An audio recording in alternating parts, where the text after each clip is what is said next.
Hello students. आज की class में हम चर्चा करेंगे कि वे कौन कौन से मुख्य स्रोत हैं जिनसे हमें राजस्थान के इतिहास की जानकारी प्राप्त होती है। और मुख्य रूप से आज की क्लास में हम पुरातात्विक स्रोतों के बारे में ही चर्चा करेंगे। सबसे पहले हम बात करते हैं कि इतिहास क्या है। तो इतिहास उन घटनाओं का वृत्तांत कहा जा सकता है जो भूतकाल में हो चुकी हों। अतः मूलतः महत्वपूर्ण तथ्यों को चुनकर अतीत के पुनर्निर्माण करने को ही इतिहास कहा जा सकता है। और ये जो महत्वपूर्ण तथ्य हैं वो हमें विभिन्न रूपों में प्राप्त होते हैं और इन्हें ही इतिहास के स्रोत कहा जाता है। हालांकि कुछ स्रोतों से मिलने वाली जानकारी बहुत अधिक अतिशयोक्तिपूर्ण, एक पक्षीय और अविश्वसनीय है, लेकिन विशुद्ध निष्पक्ष इतिहास की रचना करते समय सभी उपलब्ध स्रोतों के गहन अध्ययन और विश्लेषण की आवश्यकता है। यदि राजस्थान के प्रमुख ऐतिहासिक स्रोतों की हम बात करें तो राजस्थान के स्रोतों को हम मुख्य रूप से 4 भागों में विभक्त कर सकते हैं: पुरातात्विक स्रोत, पुरालेख, साहित्यिक स्रोत और आधुनिक साहित्य। तो सबसे पहले हम बात करते हैं पुरातात्विक स्रोतों की। और पुरातत्व का अर्थ होता है अतीत के बचे हुए भौतिक अवशेषों के माध्यम से मानव के क्रियाकलापों का अध्ययन करना। और इनके अंतर्गत मुख्यतः अभिलेख, दानपत्र, मोहरें, मुद्राएं, भवन, उपकरण, स्मारक, मूर्तियाँ, मृदभांड, आभूषण आदि को शामिल किया जाता है। और साहित्यिक स्रोतों से अगर हम पुरातात्विक स्रोतों की तुलना करें तो उनकी तुलना में पुरातात्विक स्रोत अधिक प्रामाणिक और विश्वसनीय कहे जा सकते हैं, क्योंकि ये समसामयिक होते हैं और इनमें अतिरंजना का अभाव होता है। अभिलेख पुरातात्विक स्रोतों के अंतर्गत सबसे महत्वपूर्ण स्रोत कहे जा सकते हैं, क्योंकि ये तिथि युक्त और समसामयिक होते हैं और प्राय पाषाण पट्टिकाओं, स्तंभों, शिलाओं, ताम्रपत्रों, मूर्तियों आदि पर उत्कीर्ण मिलते हैं। इन्हें अधिकांशतः महाजनी लिपि या हर्ष लिपि में खोदा गया है और वंशावली, क्रम, तिथियां, विशेष घटना, विजय, दान इत्यादि का विवरण इनमें उत्कीर्ण करवाया जाता रहा है। विभिन्न राजाओं महाराजाओं के नाम, उनकी उपाधियां, उनका शासन स्वरूप और उनकी उपलब्धियां अभिलेखों में उत्कीर्ण करवाई जाती थी। राजस्थान के इतिहास से संबंधित बहुत सारे अभिलेख हमें मिले हैं। तो सबसे पहले हम बात करते हैं चीरवा के शिलालेख की। और ये जो लेख है वो चीरवा गांव, जो कि उदयपुर से 8 मील दूर है, वहाँ के एक देवालय की दीवार पर 51 श्लोकों में उत्कीर्ण मिला है। और इसकी तिथि कार्तिक शुक्ल पड़वा विक्रम संवत 1330 है।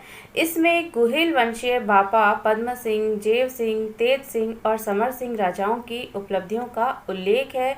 और यह जो शिलालेख है वो 13वीं सदी की राजनैतिक, आर्थिक, सामाजिक और धार्मिक स्थिति के अध्ययन में अत्यंत उपयोगी है। इसमें हमें सती प्रथा का उल्लेख भी मिलता है और ये जो लेख है वो संस्कृत भाषा और नागरी लिपि में उत्कीर्ण है।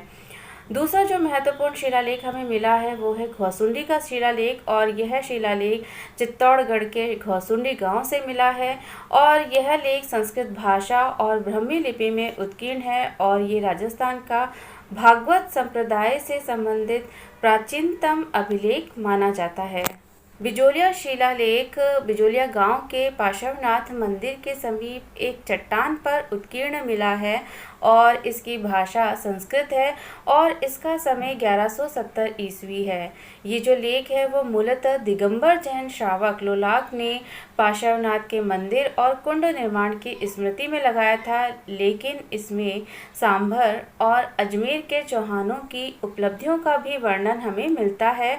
और इस अभिलेख में चौहानों को वत्स गोत्र के ब्राह्मण कहा गया है और साथ ही इसमें हमें कई स्थानों के पुरातन नाम भी मिलते हैं, जैसे जालोर का जाबालीपुर, सांभर का शाकंभरी और भीनमाल का श्रीमाल आदि। श्रृंगी ऋषि शिलालेख भी बहुत ही महत्वपूर्ण शिलालेख है और यह संस्कृत भाषा में उत्कीर्ण है और यह एकलिंगजी से 6 मील दूर श्रृंगी ऋषि नामक स्थान पर लगा हुआ है। इस लेख में मेवाड़ के महाराणाओं हमीर, क्षेत्र सिंह, लक्ष्य सिंह और मोकल की उपलब्धियों की जानकारी हमें मिलती है। और इस लेख से भीलों के सामाजिक जीवन के बारे में भी हमें पता चलता है और साथ ही मेवाड़, गुजरात और मालवा में राजनीतिक संबंधों की जानकारी भी हमें मिलती है और तत्कालीन धार्मिक जीवन की जानकारी भी हमें इस अभिलेख के माध्यम से मिलती है। और ये जो लेख है वो विक्रम संवत 1485 का है। पुरी का अभिलेख 713 ईस्वी का है और इसमें चित्तौड़ की प्राचीन स्थिति और मौर्य वंश के इतिहास की जानकारी हमें मिलती है। सांडेश्वर का अभिलेख 953 ईस्वी का है और इस अभिलेख से वराह मंदिर की व्यवस्था, स्थानीय व्यापार, कर, शासकीय पदाधिकारियों आदि के विषय में हमें महत्वपूर्ण जानकारियां मिलती हैं। नेमिनाथ के मंदिर की प्रशस्ति आबू के पास दिलवाड़ा गांव के नेमिनाथ मंदिर से मिली है और ये जो प्रशस्ति है वो मंदिर के निर्माता तेजपाल द्वारा लगवाई गई थी और इस प्रशस्ति में आबू, मारवाड़, सिंध, मालवा और गुजरात के कुछ क्षेत्रों पर शासन करने वाले परमार वंश के राजाओं की उपलब्धियों के साथ साथ वास्तुपाल और तेजपाल के वंशजों का भी विवरण मिलता है। ये लेख 1230 ईस्वी का है और इस लेख से हमें उस समय की आर्थिक, धार्मिक और प्रशासनिक व्यवस्था के बारे में भी महत्वपूर्ण जानकारियाँ मिलती हैं।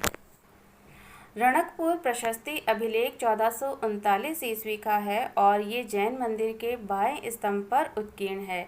ये जो अभिलेख है वो नागरिक लिपि और संस्कृत भाषा में लिखा गया है और इस अभिलेख में बापा रावल से कुंभा तक की वंशावली हमें मिलती है और इसमें महाराणा कुंभा की विजय का भी विशद वर्णन उपलब्ध है। कुंभा द्वारा प्रयुक्त विभिन्न विरुद्ध भी इसमें उपलब्ध होते हैं।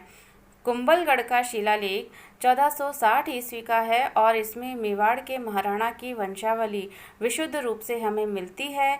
ये शिलालेख 5 शिलाओं पर 270 श्लोकों में अंकित है और इसमें चित्तौड़ का विशद वर्णन किया गया है। साथ ही मेवाड़ के महाराणाओं की उपलब्धियों पर भी बहुत अच्छा प्रकाश डाला गया है और विशेष रूप से महाराणा कुंभा की उपलब्धियों का पता इस अभिलेख के माध्यम से हमें चलता है और इस अभिलेख का जो लेखक है वो महेश को माना गया है।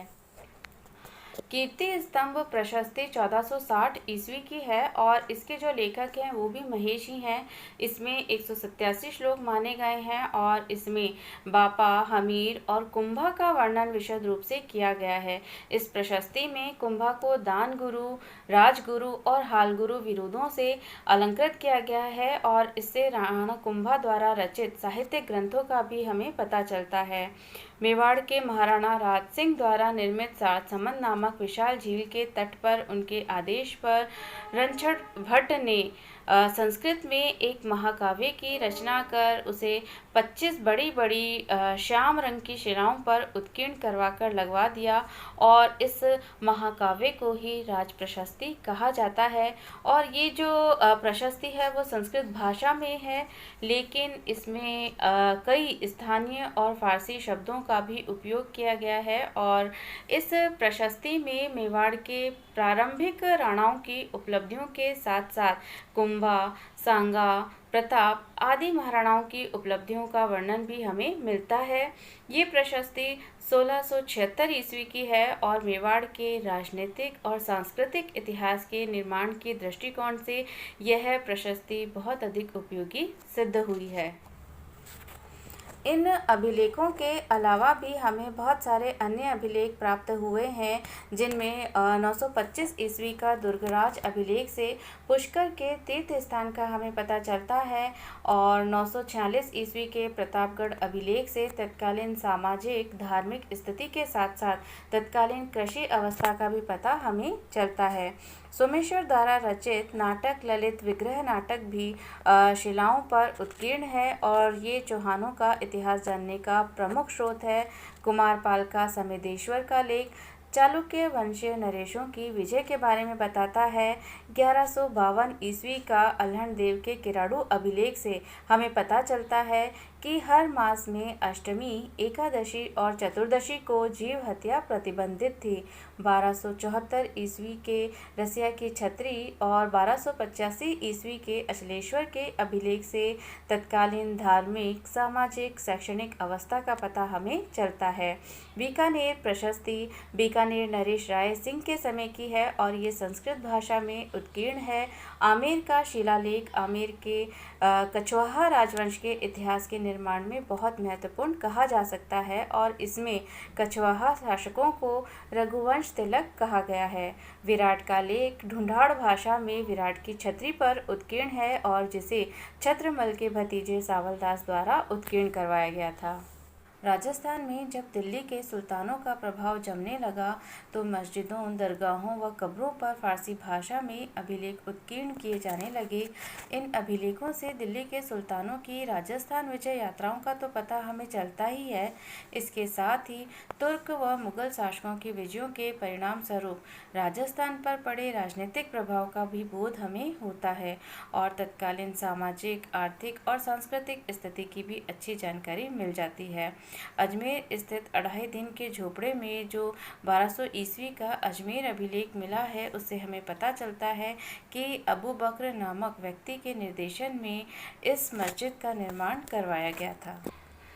चित्तौड़ की धायबी पीर की दरगाह से प्राप्त अभिलेख से हमें पता चलता है कि अलाउद्दीन ने चित्तौड़ का नाम खिजराबाद कर दिया था। अजमेर की शाहजहानी मस्जिद का अभिलेख हमें बताता है कि शहजादा खुर्रम जब महाराणा अमर सिंह को परास्त कर अजमेर आया तब ये मस्जिद बनाई गई थी। अजमेर की दरगाह में निर्मित शाहजहानी दरवाजे के अभिलेख से हमें पता लगता है कि शाहजहाँ भी धर्मांध शासक था और तारागढ़ से सैयद हुसैन की दरगाह में प्राप्त अभिलेख से पता चलता है राव गुमान जी सिंधिया ने इसका प्रांगण बनवाया और मराठा भी धर्म सहिष्णु थे। फारसी अभिलेख अधिकांश जयपुर, अलवर, अजमेर, नागौर में मिले हैं और उनसे हमें पता चलता है कि यहाँ पर मुस्लिम प्रभुत्व लंबे काल तक रहा होगा और इन अभिलेखों में हिजरी संवत का प्रयोग किया गया है। ऐतिहासिक साधनों में दान पत्रों का भी बहुत महत्वपूर्ण स्थान है और इन्हें ताम्रपत्र भी कहा जाता है क्योंकि ये तांबे की चादरों पर उत्कीर्ण किए जाते थे और बहुधा जो ताम्रपत्र थे वो संस्कृत और स्थानीय भाषा में ही हुआ करते थे और स्थानीय भाषा का प्रयोग बढ़ने से महाजनी लिपि का प्रयोग होने लगा। दान पत्रों के मूल पाठ में राजाओं के नाम, अनुदान पाने वाले का नाम, अनुदान देने का कारण, अनुदान का विवरण, भूमि का नाम और समय आदि होता था। इनसे राजनीतिक घटनाओं, तत्कालीन अर्थव्यवस्था और व्यक्ति विशेषों की जानकारी सुगमता से हो जाती है और समसामयिक विषयों पर भी इनसे बहुत अच्छा प्रकाश पड़ता है। इनसे नरेशों और रानियों की उदारता और धार्मिक निष्ठा का भी पता हमें चलता है। और 1206 ईस्वी का आहड़ का ताम्रपत्र, 1460 ईस्वी का करेड़ा गांव का ताम्रपत्र, 1817 ईस्वी का प्रतापगढ़ का ताम्रपत्र आदि प्रमुख ताम्रपत्र कहे जा सकते हैं। अब हम बात करते हैं मुद्राओं या सिक्कों की, जो कि राजस्थान के प्राचीन इतिहास लेखन में बहुत अधिक सहायता करते हैं और ये अधिकांशतः सोने, चांदी और तांबे के मिश्रित धातुओं के बने हुए हैं और इन पर बहुत सारे चिन्ह हमें मिलते हैं जैसे छत्र, हाथी, घोड़े, चंवर, वृक्ष, देवी देवताओं की आकृति, सूर्य, चंद्र, नक्षत्र आदि। तत्कालीन आर्थिक स्थिति, शिल्प कौशल, राजाओं के नाम, उनकी धार्मिक अभिरुचि, उनका साम्राज्य विस्तार, तिथि क्रम आदि पर भी ये पर्याप्त प्रकाश डालते हैं और राजस्थान के विभिन्न भागों में मालव, शिवी, योधे आदि जनपदों के सिक्के हमें मिले हैं और भारत के प्राचीनतम सिक्के, पंचमार्क सिक्के राजस्थान में रेड़ के उत्खनन से मिले हैं जिन पर विशेष प्रकार के चिन्ह हैं लेकिन इन पर कोई लेख नहीं मिला है। 10वीं-11वीं शताब्दी में प्रचलित सिक्के गधे के समान आकृति के थे और यही वजह है कि उन्हें गधिया सिक्के कहा गया।